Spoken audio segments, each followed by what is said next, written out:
The next fight we're going to get into is the second one on the card, and this was a really exciting fight. Unfortunately, it didn't go the way that at least Blake and I wanted to, and so did a lot of the MMA world, because the day before that this fight goes down, we figured out that Justin Jaynes bets his entire fight purse on himself. Although it didn't work out, I love the move, and I'm honestly surprised that some of the guys haven't really done this more, is betting on themselves like this. I love the confidence it showed from him and his coaches, and he was in this fight and had 3, 4, 5 moments where I thought he was either going to get the knockout, going to get the finish. It just ultimately didn't happen. It happened, at least in decision, on one of the judges' scorecards with 29-28. But he falls just short in this fight against the more veteran fighter in Charles Rosa. So what do you think about this fight, and what do you think about the decision to bet on himself? It was such a close fight. I do think Charles got the win just by a hair.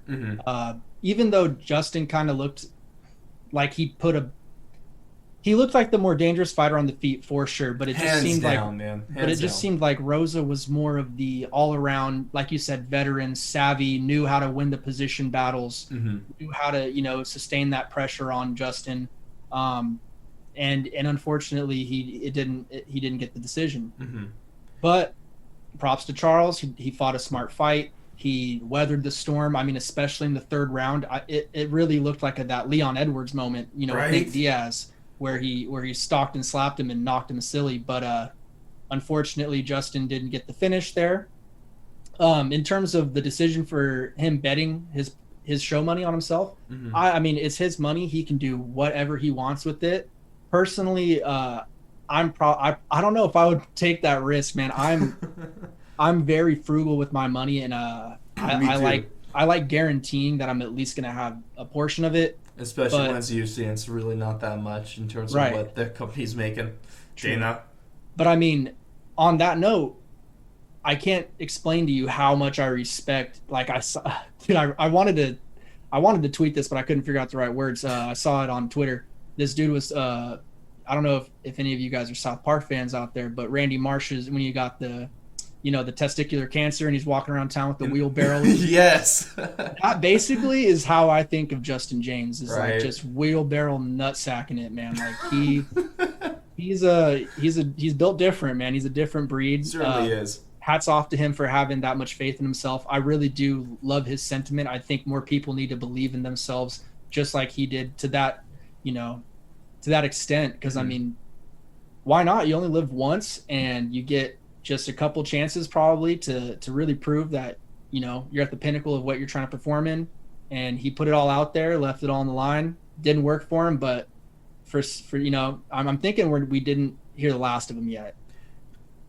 I think there's a good chance that we haven't, honestly, because yes, he's now 1-4 in the UFC. He's on a 4-fight losing streak, but if you look at that, before this fight, 3 of those, I mean, all of his previous 4 fights were on short notice. So you have 3 losses that were all on short notice. One was in a different weight class, and then one was due to a doctor stoppage.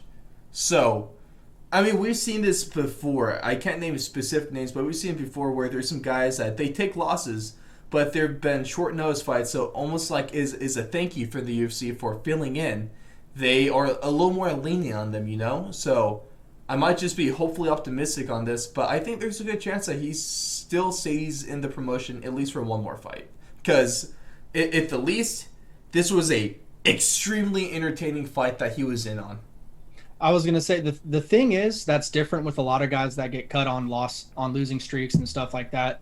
Is this guy is still arguably in the prime of his career, and he's still putting out good performances. He's not getting beat, completely handily, minus the doctor stoppage maybe, and even that fight he had a couple good moments. Yeah. He's not getting smoked out there. No. I mean, is he the most physically imposing human being in that division? Probably not, but the dude is a savage, and he works really hard. You can tell. I mean, the dude looks shredded coming into this weekend. Oh, man, he hits like a tank. Hey, man, Justin, you're a good-looking dude, okay? He had a little 6-pack on him this weekend, man. I was right? like, damn, for sure. And he has a good mix between bald and beard, though. He rocks it. Looks good. Oh man. But yeah, man, I really do hope that we see him for at least one more fight, man. Hmm. To give him one more full camp, another fight, see what he can put out there. Because he's not putting on bad fights. No, he has not had a bad fight. I mean, if you look at it, he gets a 40-second win in his UFC debut, knocks Frank Camacho out on his feet. His next fight, he goes in and he catches a really well-placed knee to the sternum that would shut down anyone's body. Then he goes in, or sorry, that might have been his third fight in the UFC, but he was close in both of those fights. And then he gets a doctor stoppage, and now he barely loses a split decision. You can make the case for this easily.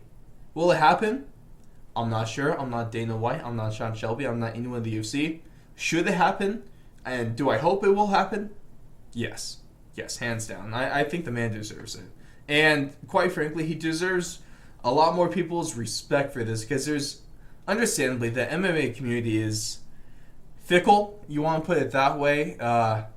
They love you 1 second, they hate you the next. There's so many people shouting praises to this guy before his fight, but after he loses, now everyone's bagging on him and saying all this kind of talking a bunch of crap. When we all know that these people won't have the balls to Never, bro. to bet on Never themselves like experience this, what Justin Jaynes went through this weekend, and that's badass. I mean, it's so easy to shit on this guy. It's so but easy. No one can put themselves in that situation to where he had all of that on the line. Mm-hmm. And like I said, I have nothing but respect for the guy.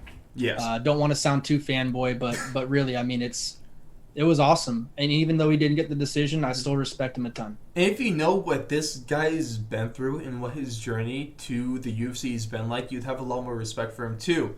And not to shamelessly plug it, but you can listen to his story about that in a couple of our interviews with him. We had one a while back ago after his debut win last summer. Had that on. Also, Blake and I had a great conversation with him before. I believe this is his third fight in the UFC with him in his hotel room. So that was a great conversation. A lot of really fun stories that's come from him. So I really would recommend on checking that out.